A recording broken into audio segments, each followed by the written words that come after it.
toute la gloire. Nous voulons te dire merci. Nous ne savons, Seigneur, oh Dieu, avec toi, de témoigner notre gratitude.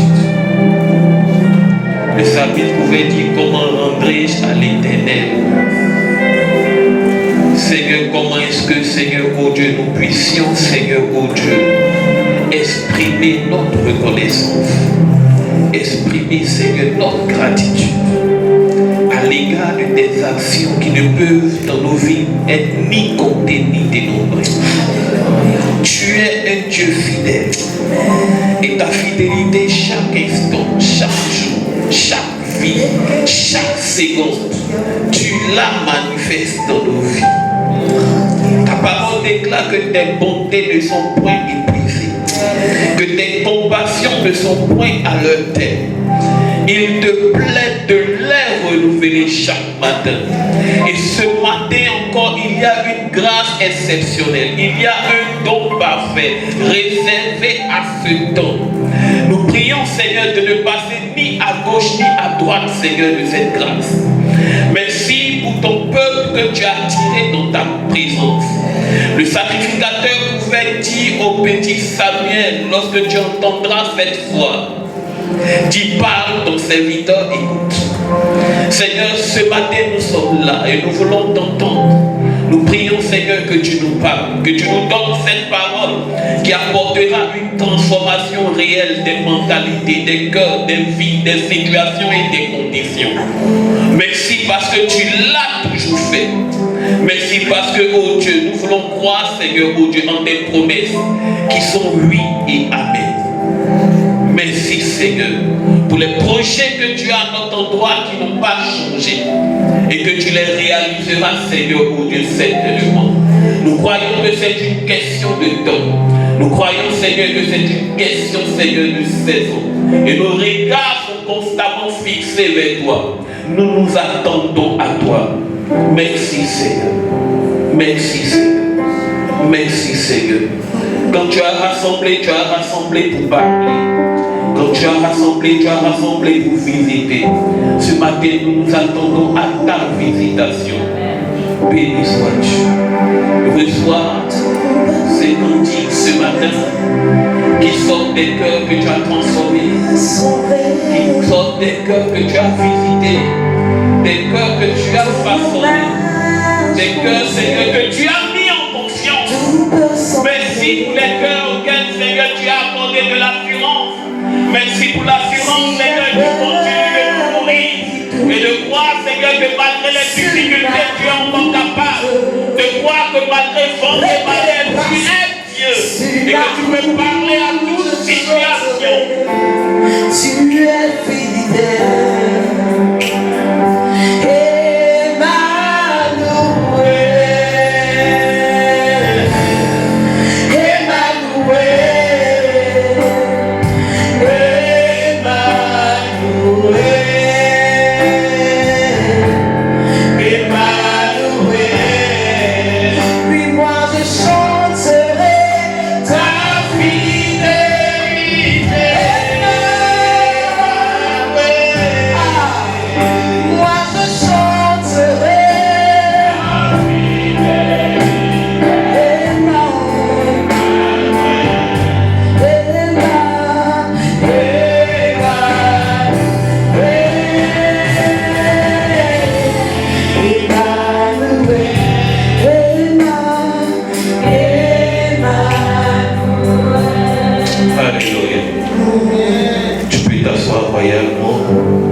Avec des acclamations, bien sûr.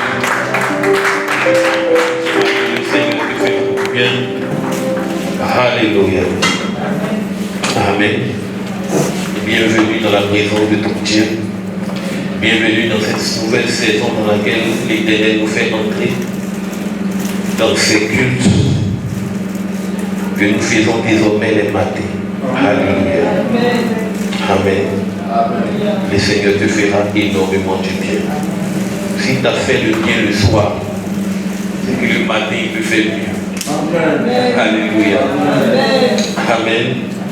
Alors je veux ce matin, avant de commencer ce thème, ce propos, être reconnaissant Dieu envers une personne, envers notre Père dans la foi, envers le révérend Patrick Yoro.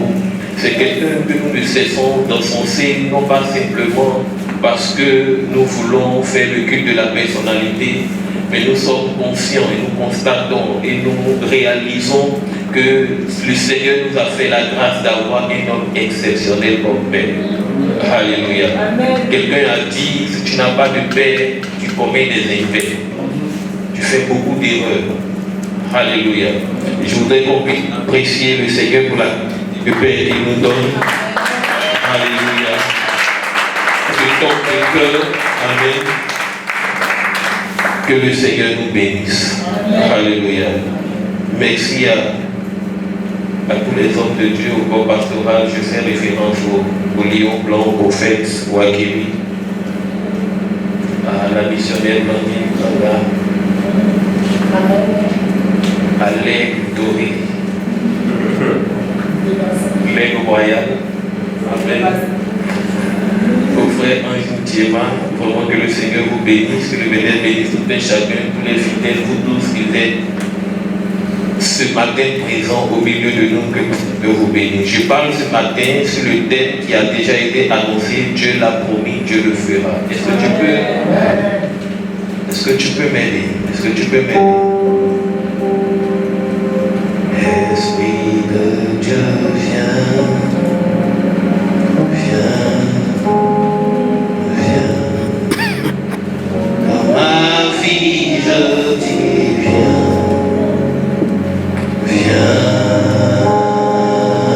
Nous sommes à un but prophétique. Nous avons un prophète au milieu de nous. Il est important que l'atmosphère soit prophétique. Alléluia. Je suis dans Ésaïe 55 à partir du verset 9. Je ne sais pas si on peut nous afficher. Ésaïe 55 à partir du verset 9. Si on ne peut pas. Ésaïe 55 à partir du verset 9. Et notre second passage sera dans Ézéchiel 12 à partir du verset 23. Ésaïe 55 à partir du verset 9. Je lis la parole de Dieu. Autant les cieux sont élevés au-dessus de la terre, autant mes voix sont élevées au-dessus de vos voix, et mes pensées au-dessus de vos pensées. Verset suivant. Comme la pluie et la neige descendent des cieux, il n'y retourne pas sans avoir arrosé, fécondé la terre et fait germer les plantes, sans avoir donné de la semence aux semeurs et du pain à celui qui mange. Au verset 11. Ainsi en est-il de ma parole qui sort de ma bouche. Elle ne retourne point à moi sans effet, sans avoir exécuté ma volonté et accompli mes desseins. Ézéchiel 12 à partir du verset 23. Est-ce que tu peux remonter? J'ai l'impression que j'ai préparé un message et que le Seigneur veut m'envoyer faire quelque chose d'autre. Ézéchiel 12 à partir du verset 23.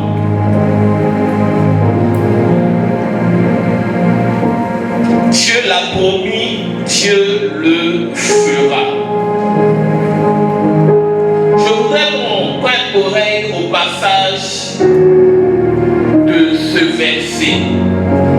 Il dit, c'est pourquoi dis-leur, ainsi parle l'Éternel, le Seigneur, l'Éternel. Je ferai cesser ces discours moqueurs.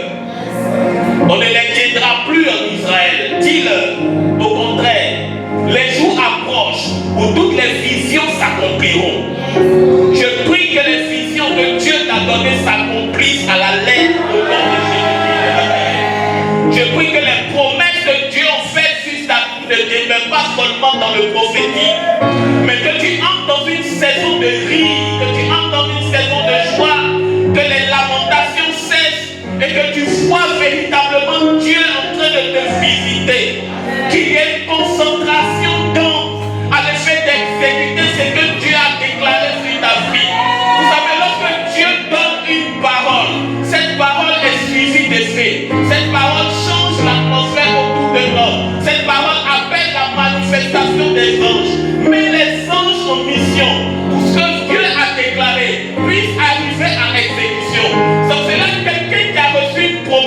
et quelqu'un qui n'a pas reçu de promesse ne sont pas les mêmes personnes. Spirituellement ne sont plus les mêmes personnes. Celui qui reçoit une promesse a une atmosphère chargée, chargée de grâce, chargée de bénédiction. Et c'est ce qui faisait la différence entre Esaü et Jacob. Il ne peut pas comprendre pourquoi est-ce que le plus petit a tant de grâce. Mais bien aimé, c'est une question de promesse. Cherche à savoir dans ta famille qui a promesse, dans les personnes te combattent, qu'ils cherchent à savoir qui a reçu quelque chose de la part de Dieu. Tu peux lutter en vain lorsque tu luttes avec quelqu'un qui a reçu une prophétie. Il a une parole et c'est ce qui fait la différence. Au verset 22, au verset 24, pardon. Car il n'y aura plus de vision vaine, ni d'oracle trompeur au milieu de la maison d'Israël. Au verset 25, terminé. Car moi, l'Éternel, je parlerai. Ce que je dirai s'accomplira. Il ne sera plus différé. Oui, de vos jours, famille de rebelles, je prononcerai une parole et j'accomplirai, dit le Seigneur l'Éternel. Alléluia. Quand Dieu parle, Dieu fait. Dieu n'est pas quelqu'un qui se dédie. Dieu n'est pas quelqu'un qui réfléchit après avoir parlé. Dieu est quelqu'un qui mesure la dimension de la parole qui sort de sa bouche.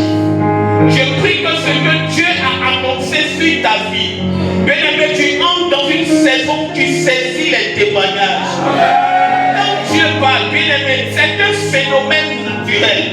On ne prie pas pour qu'il fasse jour. On ne prie pas pour que le soleil apparaisse. Ça relève du phénomène naturel. Quelle que soit la longueur de la nuit, le jour apparaît de façon naturelle. Quand Dieu a parlé, quand Dieu a promis, ce n'est qu'une question de temps.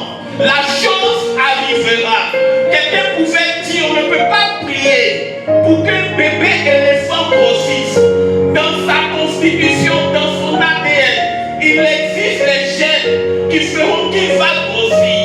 Ce n'est qu'une question de jours, de mois, peut-être d'années. Mais dans sa constitution, la chose est déjà. Quand Dieu parle, ça change la composition de l'homme. De sorte que les choses arrivent dans sa vie. J'ai un message d'espoir pour toi ce matin. Je suis venu parler à quelqu'un pour te dire continue de croire. Continue de croire. Continue de croire. De t'attendre à Dieu. Je ne sais pas pourquoi est-ce que tu te poses beaucoup de questions. Tu te demandes comment est-ce que cela arrivera. Tu te poses la question, Seigneur, attends ma victoire. Où est passé l'Éternel Dieu? Tu es dans une situation, tu as l'impression d'être en train de ramer à compte courant. Je suis venu te rassurer ce matin que ce que Dieu a dit, Dieu le fera. Parce que je ne sais pas à quoi ça sert une promesse qui ne s'accomplit pas. Quel est l'intérêt d'avoir une promesse? Si cette promesse ne s'accomplit pas, quelle est l'utilité d'une promesse, d'une prophétie, si elle ne doit pas s'accomplir? À quoi est-ce que ça sert? Je préfère ne pas avoir de promesse que d'avoir une promesse, d'espérer en quelque chose qui n'arrivera pas. En fait, quand j'ai quelque chose qui n'arrivera pas, je gaspille mes ressources, je gaspille mon énergie, je gaspille mon attente. Et Dieu n'est pas quelqu'un qui veut que tu t'attendes en vainement quelque chose. Alléluia. Amen. Dieu le fera. Amen. Dieu l'a promis, Dieu le fera. À ce que nous allons présenter les bases, c'est quoi une promesse? Lorsqu'on parle de promesse, c'est un acte, c'est un engagement, c'est un serment par lequel quelqu'un promet de faire quelque chose ou de ne pas faire quelque chose. Mais nous allons nous mettre dans la posture où la personne promet de faire quelque chose. Une promesse, c'est un serment, c'est une parole déclarée par quelqu'un. Et cette parole te met dans une situation d'espérance, de joie, parce que tu t'attends à quelque chose. Pourquoi? Parce que derrière chaque promesse, il y a une bénédiction qui est attachée. Derrière chaque promesse, il y a une grâce qui est attachée. attendu. Et lorsqu'on parle de manifestation, on parle de concrétisation, on parle de matérialisation, on parle de temps où tu reçois quelque chose tangiblement dans ta main, de façon authentique. Alléluia. De façon authentique. De façon authentique. Ce que j'ai compris concernant les promesses, c'est que l'issue d'une promesse, l'accomplissement d'une promesse, dépend de celui qui fait la promesse. Dépend de qui fait la promesse. Est-ce un homme qui t'a fait une promesse? Est-ce un parent qui t'a fait une promesse? Est-ce un boss qui t'a fait une promesse? Est-ce un membre de ta famille qui t'a fait une promesse? Ou bien est-ce Dieu qui a fait une promesse? Ce que je sais de l'homme, c'est que l'homme peut te promettre quelque chose et puis quelques mois après il s'excuse. Pourquoi? Parce qu'il n'est pas maître de lui-même. Il ne maîtrise pas tous les paramètres. Il peut venir un événement qui fait que ce qu'il a promis, il soit dans l'incapacité de le réaliser. Un homme peut te faire une promesse et puis dans la même semaine on transforme son décès. Et on t'invite à ses funérailles. Et tu es là, tu pleures. Les gens ne comprennent pas pourquoi tu pleures tant. Pourquoi toi, ta manière de pleurer est si spéciale. Parce qu'il t'a fait une promesse. Et quand il réalise à la promesse et que tu vois qu'il est déjà couché, bien aimé, ça fait mal. Tu ne pleures pas parce qu'il est mort, tu pleures parce que tu as raté une promesse.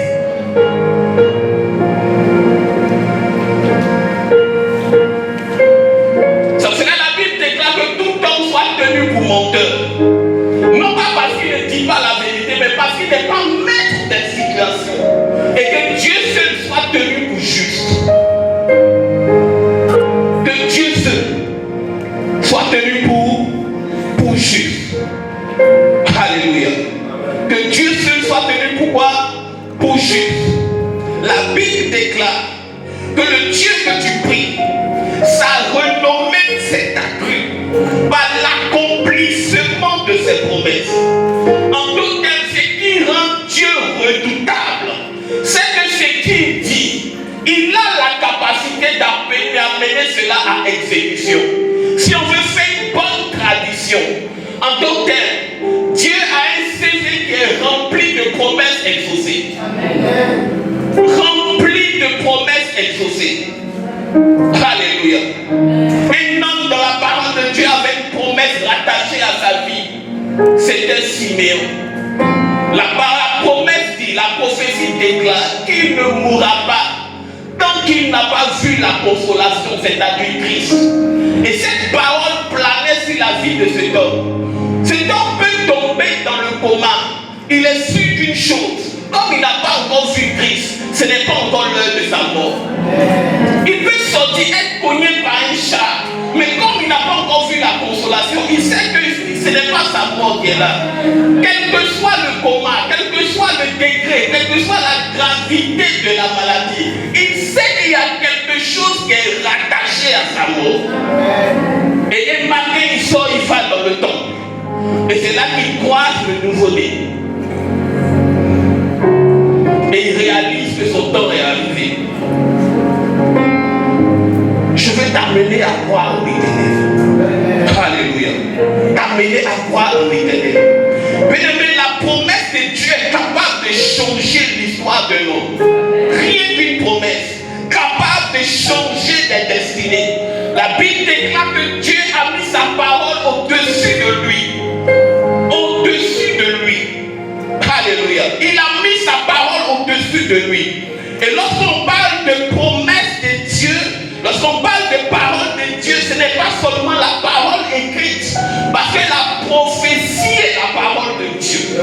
La promesse est une parole de Dieu, au même titre que ce qui est écrit, parce que c'est le même Dieu qui a parlé, c'est la même autorité qui parle, c'est la même voix qui parle. Donc au même titre que la Bible a dit qu'une parole sort de la bouche de Dieu, au même titre, avec la même puissance, c'est le même Dieu qui te parle. En d'autres termes, une prophétie qui sort de la bouche de Dieu à ton endroit, c'était comme si Dieu était sorti de la Bible pour venir te communiquer quelque chose.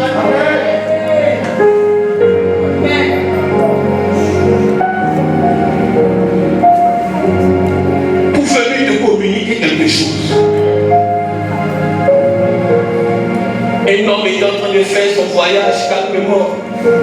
Cet homme, c'était Isaac. La Bible déclare qu'il y avait une famine en Canaan. Et comme il a appris qu'à l'époque, ce n'est pas la seule famine, et qu'à l'époque de son père, il a eu la même famine, et que son père a eu pour réflexe de quitter également Canaan pour descendre en Égypte, lui aussi il prend la décision de quitter Canaan pour descendre en Égypte.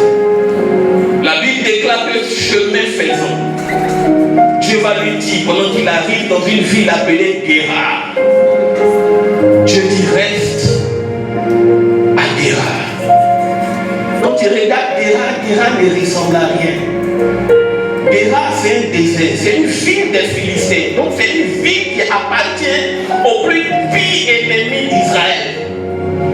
Et Dieu lui apparaît. Et Dieu lui dit reste à Guérar. Tous les indicateurs montrent que rien de bon ne peut sortir de Guérar. Aucun investissement ne peut produire à Guérar. Mais Dieu lui dit quand même reste. Alléluia.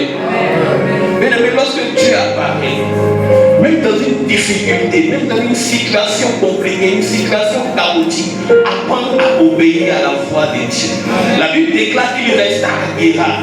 La même année, il s'aima et il récolta quoi? Le centuple. Là, tu as l'habitude de dire, quand Dieu te dit assieds-toi, tu vas plus vite que celui qui court.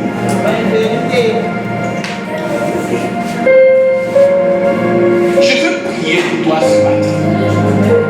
Je veux prier, je veux déclarer sur ta vie ce matin, afin que tu entres dans une saison spéciale de manifestation.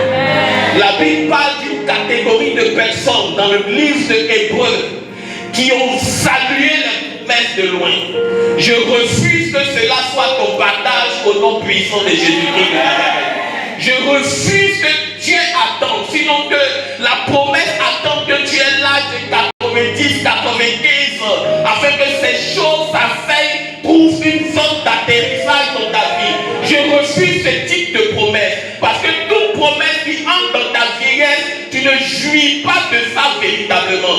Je prie que le prophétique soit secoué ce matin, et que toutes les promesses qui étaient introduites dans le prophétique descendent sur ta vie, au nom de Jésus-Christ de Nazareth. Que ta vie entière entre dans une temps de manifestation. Que toute promesse qui n'était pas active entre dans sa phase d'activation, et que tu puisses bénéficier de cela. Que tu puisses bénéficier de cela. Amen.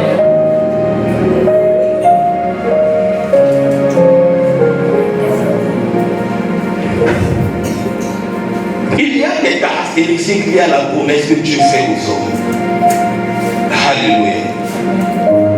Je voudrais aborder quelques caractéristiques de la promesse de Dieu pour que tu aies une bonne visibilité de ce que Dieu te promet.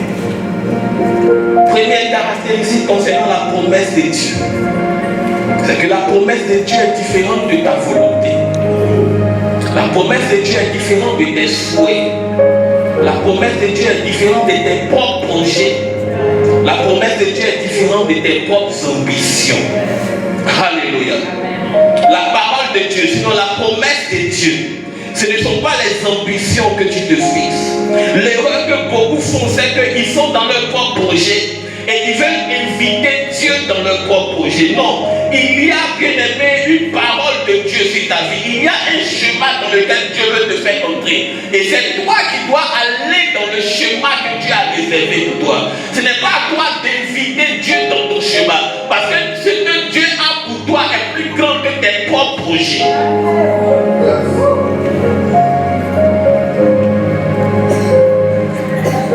Il a dit à Pierre,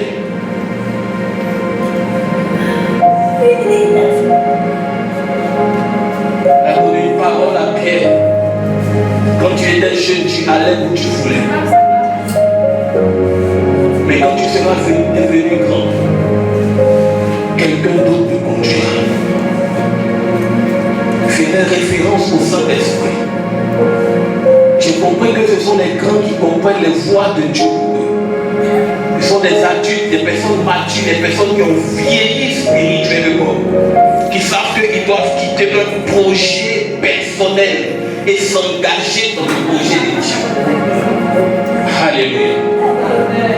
Dieu est obligé d'accomplir ce qu'il a dit de concernant.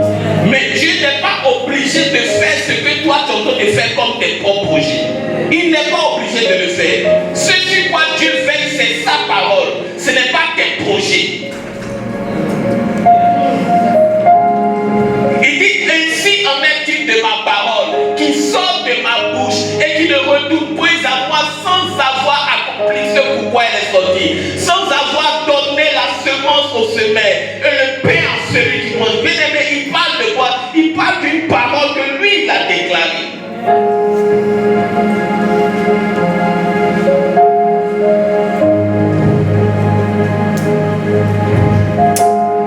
Première caractéristique. Apprends à savoir que la promesse de Dieu est différente de ta propre volonté. Deuxième chose, les promesses de Dieu sont liées à ta destinée, sont liées à ce que Dieu veut faire avec toi, sont liées au type d'homme, au type de vie que Dieu te réserve dans le futur. Alléluia. Les promesses que Dieu a pour le lion blanc sont liées à la destinée qu'il réserve au lion blanc, sont liées à la vie qu'il réserve à cet homme, sont liées au type d'homme qu'il réserve à cet homme dans son futur, dans un certain nombre d'années. Les promesses qu'il y a pour notre missionnaire, il est d'homme par rapport au type de femme qu'il veut qu'elle soit dans le futur. Donc nous n'avons pas les mêmes promesses. Nous n'avons pas les mêmes promesses. Pourquoi? Parce que nous n'avons pas la même destinée. Dieu ne veut pas que nous soyons les mêmes personnes. Nous ne sommes pas les mêmes types de personnes. Dieu n'attend pas à ce que nous soyons des copies conformes. Non. Chacun de nous a une destinée spécifique que Dieu veut forger. Donc nous n'avons pas les mêmes promesses sur nos vies. Est-ce que je parle à quelqu'un? Nous ne sommes pas faits à faire les mêmes choses. C'est pour cela que nous ne suivons pas le même chemin. C'est pour cela que nous ne passons pas par les mêmes épreuves. C'est pour cela que nous n'avons pas les mêmes opportunités. C'est pour cela que nous n'avons pas donc les mêmes promesses. C'est pour cela que lui, il a des promesses spécifiques pour lui. Moi, j'ai des promesses spécifiques pour lui. La Bible certainement contient des promesses générales. Mais de façon spécifique, chacun a reçu une promesse de Dieu qui est liée à sa destinée. Le problème, c'est que quand tu vois le voisin témoigner, tu te dis que Dieu n'est pas avec toi. Mais son témoignage est lié au chemin dans lequel Dieu l'a mis, dans la ligne que Dieu a tracée pour lui. Donc nous n'avons pas les mêmes témoignages. Et nous ne témoignons pas tous en même temps. Les témoignages entrent dans sa vie par rapport au chemin que Dieu lui a réservé.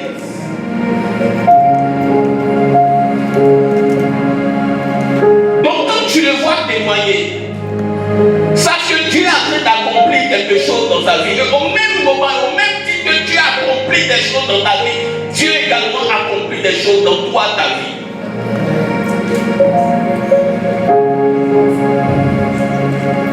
Troisième caractéristique d'une promesse, c'est que quand Dieu te fait la promesse que Dieu te fait, toi personnellement, ne se limite pas à toi seul. Ne se limite jamais à toi seul. Ne pense pas que c'est une promesse individuelle. Parce que derrière ce que tu appelles promesse individuelle, se cache quelque chose de macroscopique. Dieu ne fonctionne pas dans le micro. Dieu fonctionne dans le macro. Lorsqu'il parle à Abraham, il dit: je te bénirai, je ferai de toi une grande nation. Mais lorsqu'on va plus loin, il dit: tu seras une source de bénédiction. En d'autres termes, il y a des gens qui sont connectés à la promesse que Dieu te fait. Il y a des connexions invisibles. Tu vois ça en une promesse personnelle, mais il y a des hommes, il y a des groupes de personnes, il y a des familles, il y a des hommes qui par rapport à la promesse que Dieu t'a faite sont connectés. C'est là lorsque Dieu te fait une promesse, tu dois veiller sur cette promesse pour qu'elle s'accomplisse. Parce que des hommes attendent, des hommes soupirent à ce que Dieu a a promis dans ta vie se réalise. Leur vie est conditionnée également par cela.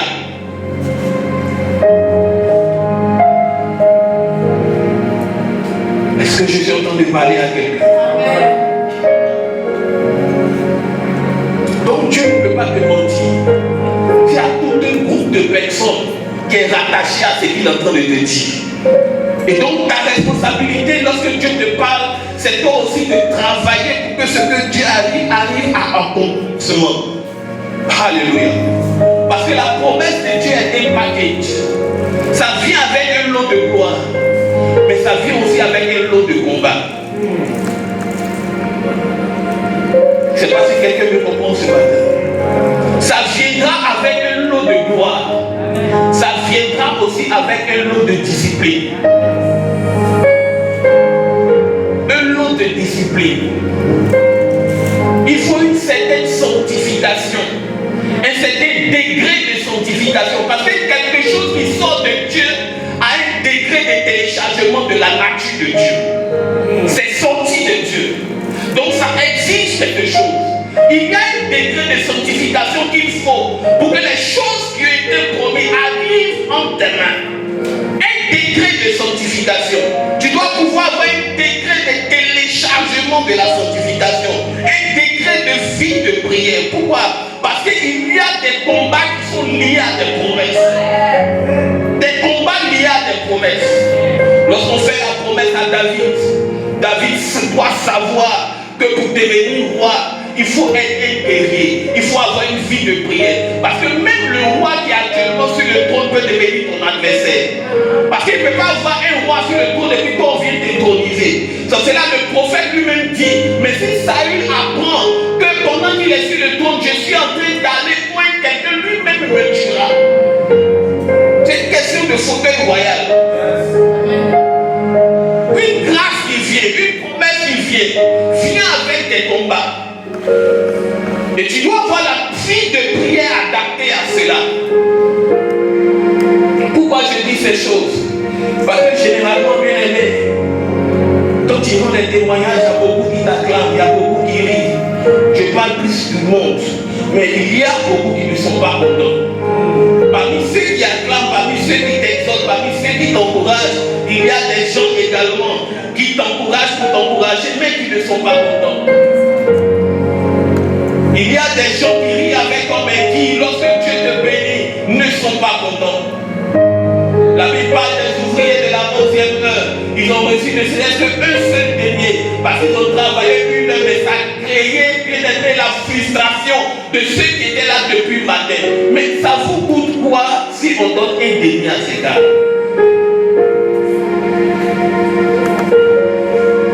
Qu'est-ce que vous perdez? Dans la vie, il y a des gens qui ne sont pas des ennemis, mais qui sont des hommes méchants. Un ennemi, c'est quelqu'un avec qui tu es en compétition. On peut comprendre qu'un adversaire, on lutte pour le même poste. Mais le méchant, il ne lutte pas pour le poste. Mais c'est qu'est-ce que toi, tu n'auras pas le poste. Il n'a aucun intérêt. Mais toi aussi, tu ne l'auras pas. Il y a des gens qui c'est leur nature. Ce sont des méchants.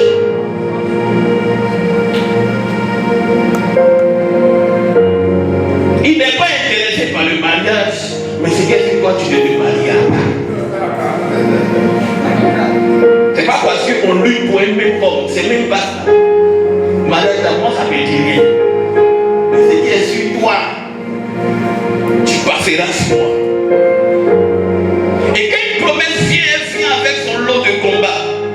Quand une promesse vient, elle vient pour t'emmener dans les sommets.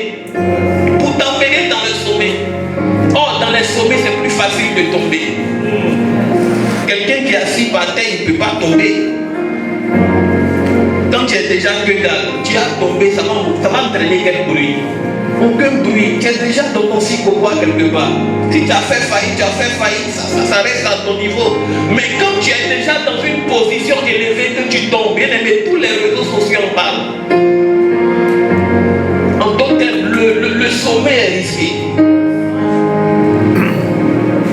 Et tu dois avoir la carrure qu'il faut. C'est là que Dieu passe son temps d'abord à te préparer à ces choses. Pour ne pas que la grâce qu'il met en tes mains soit une grâce qui n'a pas de lendemain. Dieu ne met pas en tes mains les choses qui n'ont pas de de lendemain, les choses éphémères, les choses qui ne tuent pas. Ce n'est pas de la volonté de Dieu qu'une grâce entre dans tes mains en janvier et qu'en mars ça disparaisse.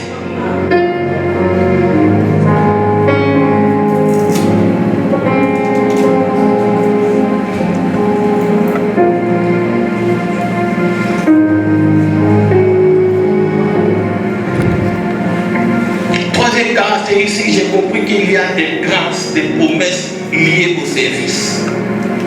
Alléluia. Liées au service. Il dit, vous servirez l'Éternel votre Dieu, il bénira vos pains, vos eaux, et il éloignera au milieu de vous la maladie. Bien-aimé, même si tu penses que tu n'as pas de promesse spécifique, saisis cette promesse. Saisis cette promesse. Pourquoi il dit, il bénira vos pains, vos eaux? Parce que quand on est dans le désert, la chose essentielle dont on a besoin, c'est la nourriture et l'eau. Les choses élémentaires. Dieu est en train de dire, tu ne peux pas me servir et puis manquer de choses élémentaires. Le pain et l'eau. Alléluia. Le psalmiste pouvait dire, j'étais jeune, j'ai vieilli, je n'ai point vu le juste abandonner ni sa postérité mendier son pain. Bien-aimé, le service de Dieu paie. Tous ceux qui travaillent pour Dieu, bien-aimé, ont une rémunération. Alléluia. Et si Dieu t'appelle à le servir, que tu résistes, c'est parce que tu n'as pas encore compris la grandeur de ce Dieu qui t'appelle à le servir.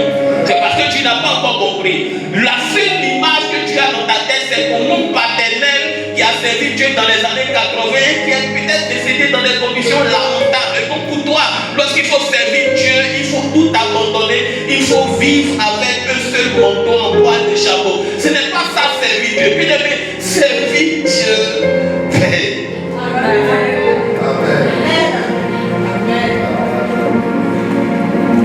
Alléluia.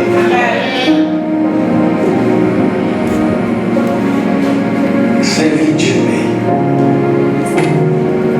Et je pense que le prochain message sera les manifestations divines dans le service. Comment est-ce que Dieu décante les situations? La Bible parle d'une certaine dame d'Ocas, qu'on appelle Tabitha, qui meurt. Lorsqu'elle meurt, les apôtres, généralement quand tu meurs, on t'enterre. Le corps même tue pas. Mais elle, quand elle meurt, on prend le cadavre et il faut se mettre dans la chambre haute. C'est-à-dire qu'elle a eu le circuit différent des autres circuits des cadavres. Et on envoie des émissaires aller chercher qui? Aller chercher Pierre. Aller chercher Pierre. Ils vont chercher Pierre, ça fait des jours de marche. Pierre revient, ça fait des jours de marche. Et quand Pierre revient, au lieu de l'envoyer directement vers le cadavre, on l'envoie dans un endroit pour constater d'abord ce que la femme avait l'habitude de faire comme service. Pour le conditionner. Quand lui-même il a fini et qu'il a vu, il est conscient que cette femme-là ne peut pas partir comme ça. Qu'il y a des maladies qui ne peuvent pas t'emporter comme ça. Et c'est là qu'il vient maintenant apporter une résurrection pour cette dame. Amen. Il y a des visitations dans le service. Mais je pense qu'on va reporter ce message. Alléluia. Amen. On est à quelle caractéristique? Donc, quatrième caractéristique, c'est ça? Cinquième caractéristique, vas-y. Cinquième caractéristique, c'est que lorsque Dieu te fait une promesse, la promesse de Dieu est différente du parcours. Il y a ce qu'on appelle la promesse, il y a ce qu'on appelle le parcours de la promesse. Il y a ce qu'on appelle la promesse, il y a ce qu'on appelle la trajectoire qui conduit à la promesse. C'est deux choses différentes. Donc souvent tu es dans le parcours et tu as l'impression d'être en train de ramer à compte courant. Tu ne rames pas au compte courant parce que les voies de Dieu sont insondables.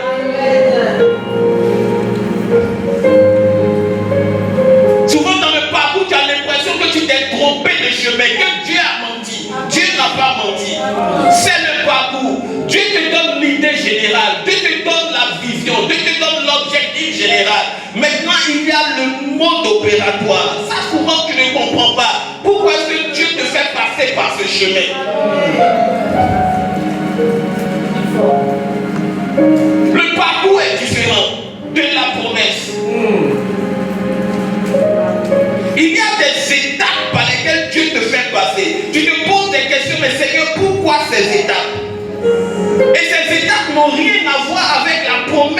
te fait. C'est comme quelqu'un à qui on met dans la main de la farine. Ça ne sert à rien pratiquement. Après, on te met dans la main du sucre. Tu dis, mais farine plus sucre. Après, on te met dans la main des œufs frais. Tu dois avoir l'esprit sensible pour comprendre qu'il y a un vrai cake qui est en train de se préparer. Que Dieu est en train de réunir les ingrédients. Si on prie individuellement, ça ne ressemble à rien. Mais lorsque tu associes tous les ingrédients, tu te rends compte que Dieu veut t'emmener quelque part. Qu'il veut t'emmener quelque part. Quand Dieu parle à Abraham, Dieu ne dit pas qu'à un certain moment de ta marche, tu arriveras en Égypte, ils vont confisquer ta femme. Et puis c'est pas n'importe qui, c'est le pharaon de l'époque. Il ne dit pas que ton propre neveu Lot, il sera en danger quelque part. Et qu'il faut l'emporter, qu'il faudra que toi tu réunisses des hommes pour aller le chercher. Que vous allez vous séparer quelque part. Mais il y a la promesse et il y a le parcours. Quand tu dis à Joseph que le beau songe que tu vois, tu passeras par un puits, tu passeras par une prison, tu passeras par Potiphar, il te dit que ce n'est pas le chemin que Dieu a réservé pour moi. Moi, Dieu m'a dit, je vais devenir quelqu'un de grand. Amen. Mais il faut assez de maturité pour comprendre ces choses. Amen. Alléluia. Pour comprendre ces choses. Le parcours est différent de la promesse que Dieu te fait. Alléluia. Amen. Tu dois comprendre que Dieu vit dans la vérité et il opère dans tes réalités. Il vit dans une vérité et il opère dans toi tes décisions du jour. Alléluia. Donc quand Dieu décide de te conduire quelque part, bien aimé, ta tristesse n'intimide pas Dieu.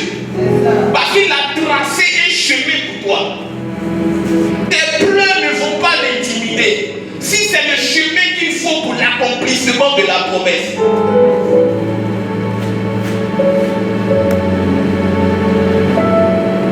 Joseph peut se plaindre de ce que ses propres frères l'ont vendu. Mais c'est le chemin qu'il fallait. Alléluia. Ça ne va rien changer.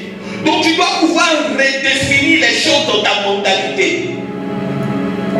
Il y a les vérités de Dieu qui viennent s'appliquer à ta réalité. Et Dieu ne va pas toujours s'appuyer sur les preuves humaines que tu lui présentes. Dieu, voilà ma situation. Dieu, voilà ma condition. Voilà comment est-ce que je souffre. Bien-aimé, Dieu a un projet pour toi. Alléluia. Quelqu'un a dit, le monde souvent a des preuves qui ne sont pas de vraies preuves. Dieu ne regarde pas les preuves humaines. Alléluia. Ils sont venus montrer à Potiphar les preuves de l'adultère de Joseph. Les preuves étaient là, le manteau est là, mais la preuve n'est pas authentique. Donc il y a des preuves qu'on peut te présenter qui ne sont pas authentiques. Donc c'est pas parce que quelqu'un prouve quelque chose que c'est vrai.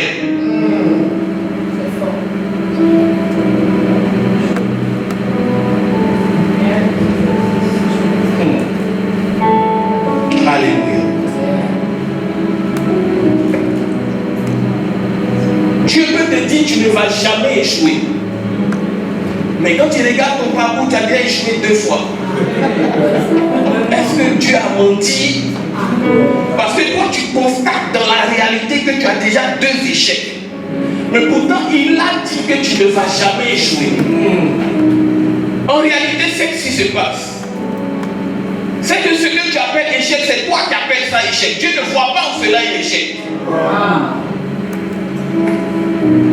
Dieu voit en cela peut-être un temps où il te stoppe pour pouvoir te donner certains remplissages, pour pouvoir apporter certaines choses dans ta vie. Il y a des moments où Dieu te retarde parce que la personne qui doit venir impacter ta vie encore derrière. Tu vas un peu souvent trop vite. Faille que quelqu'un te rattrape.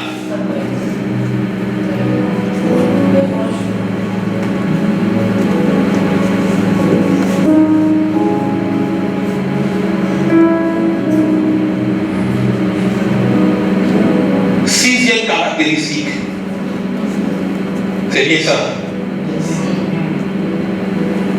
Et nous allons chuter. Sixième caractéristique, c'est que les promesses de Dieu s'accomplissent par la complicité de ta foi. Nous sommes complices dans l'accomplissement des promesses de Dieu. Nous sommes complices, nous sommes en complicité. Et ce que nous apportons en termes de complicité, c'est notre foi. Bien aimé, quelqu'un qui n'a pas la foi, la Bible déclare que c'est quelqu'un qui est irrésolu et qui ne s'attend pas à recevoir quelque chose de la part du Seigneur. Quand tu vis une vie d'incrédulité, quand tu n'as plus de foi, quand tu ne comptes plus sur Dieu, bien aimé, tu es en train de paralyser les forces de Dieu. Tu es en train de mettre la promesse en hibernation. Tu es en train de cristalliser la promesse. Cristalliser la promesse. Quand tu commences à perdre la foi, tu cristallises la promesse. Tu mets Dieu en congé. Quand tu n'as plus de foi, tout ce que Dieu fera dans ta vie, le fera avec ta complicité. Et ta complicité, c'est ta foi. La Bible déclare que Jésus-Christ de Nazareth arrive à Nazareth. Et le texte est bizarre. Il arrive à Nazareth. Ce que la Bible dit, c'est qu'il ne put faire aucun miracle si ce n'est poser, comme on appelle ça, apporter quelques impositions de main. La Bible ne dit pas qu'il n'a pas voulu, mais il n'a pas pu. Attends, je réalise qu'on dit que Jésus n'a pas pu faire miracle quelque part. Il n'a pas pu. Il est 100% Dieu, 100% homme. Il venait de guérir Bartimée, il a guéri la femme qui perdait du sang, il a ressuscité Lazare, mais il arrive à Nazareth. Il ne peut pas démarrer parce que les hommes n'ont pas apporté la foi qu'il fallait.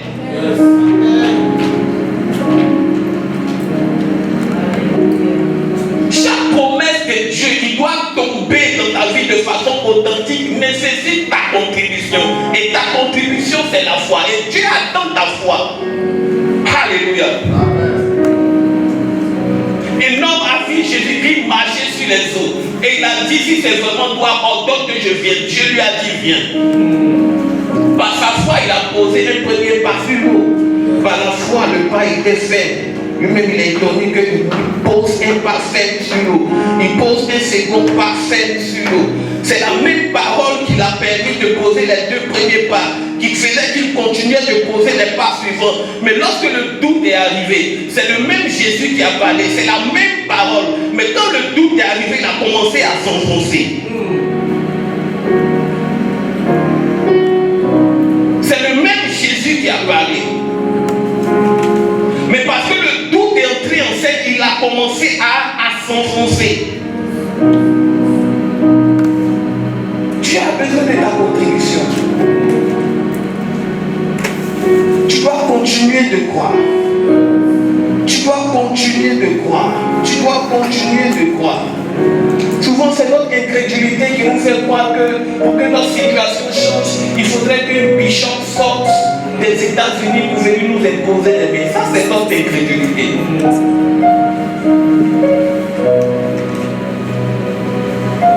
Qui te fait souvent croire que pour que, quand tu viens au culte, pour que ta vie puisse être impactée, il faudrait d'abord que l'homme de Dieu prenne le micro. Depuis la prière d'ouverture, nous ne sommes pas dans la présence d'un homme, nous sommes dans la présence de Dieu. Depuis la prière d'ouverture, ton miracle peut se produire. Jusqu'à la même finale, ton miracle peut se produire.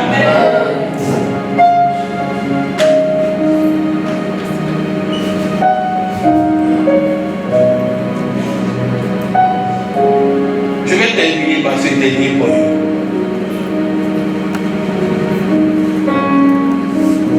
Souvent les promesses que Dieu te fait sont liées à des lieux et à un temps. Sont très souvent, généralement liées à un lieu et à un temps. Dieu parle à Abraham, il dit, quitte ton pays, quitte ta patrie, quitte ta parenté, va vers un endroit que je te montrerai. La question qu'on se pose, Seigneur, pourquoi est-ce que tu ne bénis pas Abraham à Charan, au Ouran Chaldée? La promesse que Dieu fait à cet homme est liée à un endroit. Elle est liée à un endroit. Elle est liée à une place, à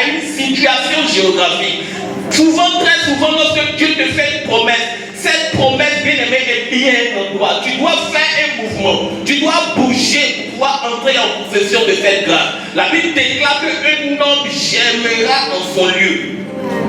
Il y a le lieu de germination pour un homme. Il y a le lieu de pleine éclosion. Il y a le lieu de visitation.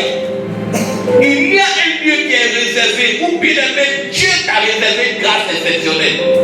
Les promesses que Dieu te fait, bien aimé, il y a un lieu pour la promesse. Alléluia. Il y a un lieu. Ça veut dire que le lait de miel ne coule pas partout. S'il doit se déplacer. Parce qu'il dit, va vers le pays que je te montrerai. Ce pays, c'est Canaan. Dans ce pays coule le lait et le miel. Il y a des endroits spécifiques. Des endroits spécifiques. Et même quand tu es dans le bon endroit, il faut attendre le temps de Dieu. Tu peux être dans le bon endroit. Tu peux être dans le bon lieu. Maintenant, ce que tu dois attendre, c'est quoi? C'est le temps de Dieu. C'est le temps de Dieu. C'est le temps de Dieu. Tu peux être dans la bonne place. Mais il faut le temps de Dieu pour qu'un certain alignement se fasse.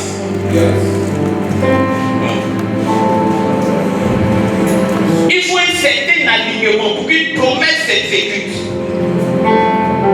Lorsqu'on regarde la vie de Joseph, Dieu lui parle, il fait deux songes. Dans le premier songe, il dit une chose. Le soleil, la lune et les 11 étoiles se sont prosternés. Dans ce songe, si on veut l'expliquer spirituellement, Dieu est en train de dire à ce jeune enfant que tu seras plus grand que ton père et tes frères. Alléluia. Plus grand matériellement, pas spirituellement. Parce que spirituellement, Israël est grand. Mais matériellement, Dieu est en train de dire que ce jeune-là sera plus grand. Donc le soleil, la lune et 11 étoiles se prosternent. Il fait un second songe où ce sont les gerbes qui s'inclinent. Dieu est en train de lui dire que tu seras la provision de ta famille. Il aura un temps où cette famille sera dans la famille. C'est toi qui vas les sortir de cette famille. Donc Dieu montre à son jeune âge les promesses qu'il est sur le point d'exécuter dans la vie de cet enfant. Le problème, c'est que ce que je disais tantôt, c'est que la promesse est différente du parcours. Et lorsque cet enfant, Dieu lui fait la promesse, il ne comprend pas le lieu de la promesse et il ne comprend pas le temps de la promesse. Mais bien aimé, lorsque tu ne comprends pas le lieu et le temps, Dieu va susciter des hommes pour t'enlever dans ton confort et t'envoyer là où il veut que la promesse se réalise. C'est parce qu'il ne comprend pas ces choses que Dieu utilise ses propres frères pour le vendre et il arrive dans la zone qu'il faut. Il arrive dans le lieu qu'il faut. Mais quand il arrive là-bas, il est esclave chez Potiphar. Il est dans l'environnement, il est dans le pays. Ce n'est maintenant qu'une question de temps.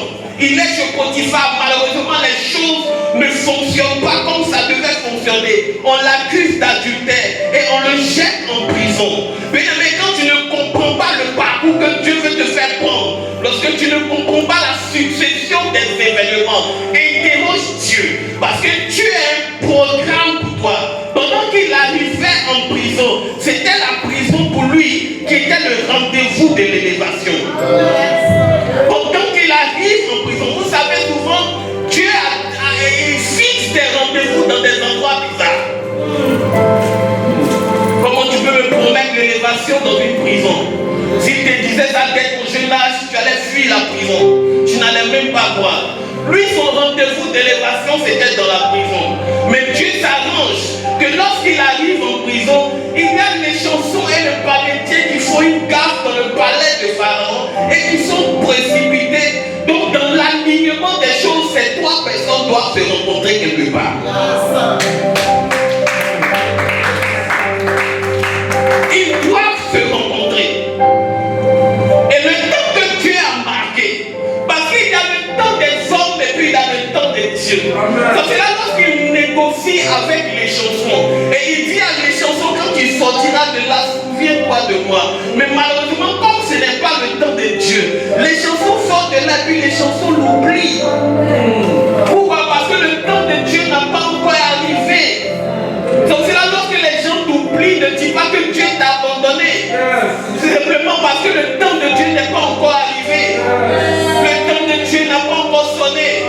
Mais si les chansons s'étaient souvenues de lui avant le son de Pharaon, il serait devenu un simple citoyen égyptien. Mais comme ce que Dieu réserve pour lui, c'est la royauté, c'est d'être premier ministre. Dieu attend à ce que Pharaon lui-même fasse un songe. Parce que sa grandeur, sa promesse était liée au songe de Pharaon. Et c'est quand Pharaon fait le songe qu'il appelle le souvenir de les chansons. Et les chansons s'approchent de son maître pour dire: maître, excuse-moi, il fut un temps où j'avais commis une gaffe. Tu m'avais jeté en prison, j'ai rencontré là-bas un jeune hébreu qui est capable d'expliquer les songes. Je pense qu'il est la solution à ton problème. Mais souvent, attends que Dieu puisse aligner les choses.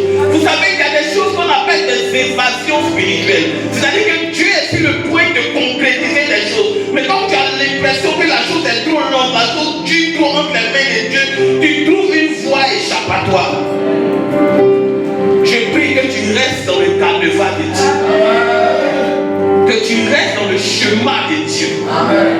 Vous savez, quand tu es dans le temps de Dieu, les choses commencent à se faciliter d'elles-mêmes. Tu fournis de petits efforts pour des grands résultats. Les combats deviennent plus faciles. Parce que c'est le temps que Dieu a réservé pour que tu puisses entrer pleinement dans la chose. Tu n'as plus de grands combats à faire.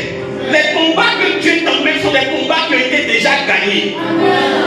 Quand c'est le temps de Dieu, même quand Dieu envoie un Goliath, c'est un Goliath qui en fait une figurine. C'est ce qu'on appelle communément, c'est un flogo. Il est là, mais il n'y a rien à l'intérieur. Donc c'est une opportunité que Dieu met en tes mains pour qu'une promesse puisse se réaliser. Je prie que tu entres dans la saison de la manifestation. Que ce thème puisse véritablement impacter ta vie. Que ce thème puisse véritablement agir dans ta vie.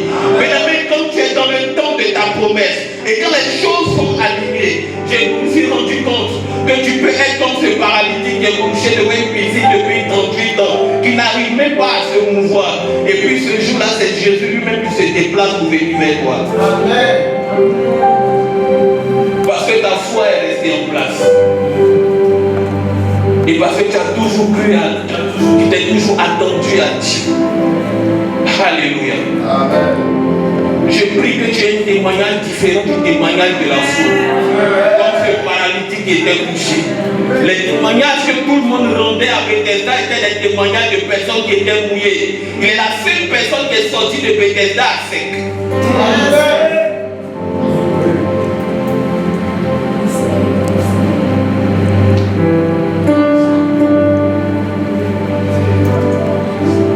Que le Seigneur te visite de façon étrange. Je vais dire à quelqu'un qui traverse une situation exceptionnelle, une situation de difficulté, qui ne comprend pas la succession des événements. Dieu te conduit lentement mais sûrement vers la promesse. Que ton cœur ne se trouble point. Que ton cœur ne se trouble point. Est-ce qu'on peut se terminer?